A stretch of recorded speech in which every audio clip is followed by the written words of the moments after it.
aborder les maladies métaboliques des ruminants. Nous allons aborder 3 maladies: l'acidose de la panse, l'acétonémie, puis la fièvre du lait. Tout d'abord, l'acidose de la panse. Qu'est-ce que cette maladie? Eh bien, chez les vaches laitières, les ruminants ils ne digèrent pas vraiment les sucres comme les monogastriques. En effet, ils transforment la plupart de leur nourriture en AGV, acides gras volatiles.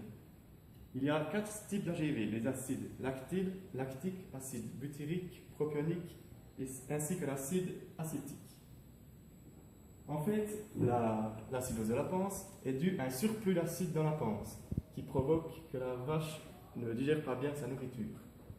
Eh bien, par exemple, un fourrage, si la vache ingère un fourrage riche en amidon et en sucre, comme par exemple des concentrés de l'orge ou bien des concentrés riches, elle va produire beaucoup d'acide gras volatile. Par contre, si la vache ingère du fourrage grossier, par exemple du foin ou quelque chose de plus riche en fibres ou en cellulose, la vache va produire beaucoup moins d'AGV, ou du moins elle ne sera pas en acidose. De plus, avec l'ingestion de fibres et de cellulose, la vache va ruminer, ce qui favorisera la production de salive. Et comme la salive a un pH plutôt élevé, eh bien, cela va diminuer, soit augmenter le pH dans la panse, ce qui va ainsi diminuer l'acidose. Quels sont les symptômes de notre vache qui est en acidose? Eh bien, tout d'abord, comme la vache n'a pas bien digéré sa nourriture, il y a des résidus de concentré dans les boues, ce qui est dommage pour tout l'argent que nous dépensons en achetant du concentré. De plus, ces bouses sont plutôt liquides, car la texture n'est pas bonne, vu que ça n'est pas bien digéré, vu qu'il y a un problème au niveau de l'estomac. Et puis, si nous analysons le lait, son taux d'acide butyrique sera plutôt faible, du fait des problèmes dans la panse. Eh bien, quelles sont les préventions à faire pour éviter que notre vache soit en acidose? Eh bien, tout d'abord, donner suffisamment de fibres ou de cellulose. Ne pas donner un fourrage trop riche en amidon et en sucre.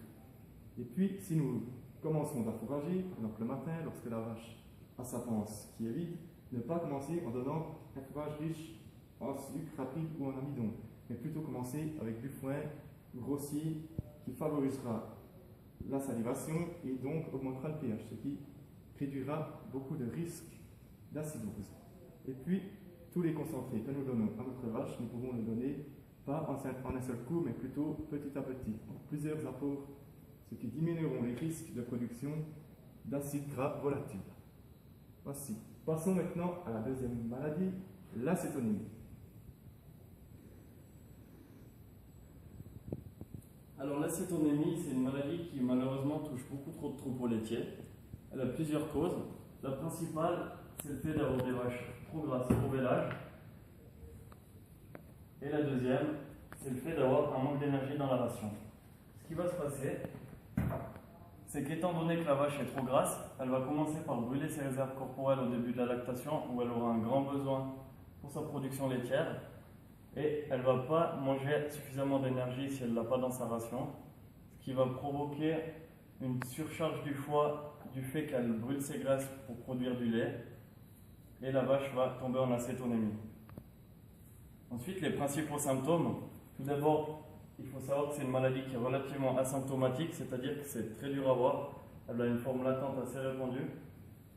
Mais ce qu'on peut remarquer tout de même, c'est un amaigrissement. Par exemple, on le voit chez cette vache qui vient de véler. Vous voyez sur sa colonne, elle a maigri beaucoup trop vite parce qu'elle a mis toute son énergie pour produire du lait. Ensuite, le deuxième symptôme, c'est l'inappétence, c'est-à-dire des vaches qui vont trier leur concentré, par exemple, et pas le manger, et qui n'ont pas vraiment faim, ce qui augmente les conséquences de la maladie, du fait que c'est un cercle vicieux. La vache a besoin de manger, mais elle ne mange pas.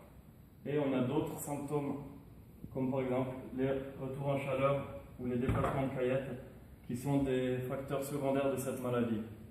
Pour ce qui est des moyens de prévention et de guérison, le principal moyen, c'est de surveiller le BCS, donc le Body Condition Scoring, qui est l'état d'engraissement de la vache durant la période tarie, pour éviter d'avoir des vaches trop grasses. Et on peut aussi surveiller la présence de corps cétonique pour les cas latents, principalement au début de lactation durant les 8 premières semaines. Et si vous voulez guérir la maladie, il faut utiliser du propylène-glycol qui peut s'administrer soit par voie intraveineuse, soit dans l'alimentation. Et je vais quand même vous montrer un petit schéma montrant le BCS idéal pour les vaches tout au long de la lactation. Donc on voit ici la note BCS et ici les jours en lait. Et on voit que la vache, durant la période de tarissement, doit avoir un BCS proche de 3,5. Ensuite, au vélage, elle doit baisser pour atteindre environ un petit peu plus de 2,5 après 50 jours en lait. Et environ 2,5 après 100 jours. Et après, elle doit recommencer à constituer ses réserves corporelles jusqu'à la fin de la lactation. Voilà, maintenant on va passer à la fièvre du lait. Alors, moi, je vais vous parler de la fièvre du lait. C'est une maladie très courante dans le bétail laitier. Donc, les causes de cette maladie, ça provient du fait qu'au moment du vélage, les vaches ont besoin d'un grand apport en calcium, parce que le colostrum contient 2 fois plus de calcium que le lait normal.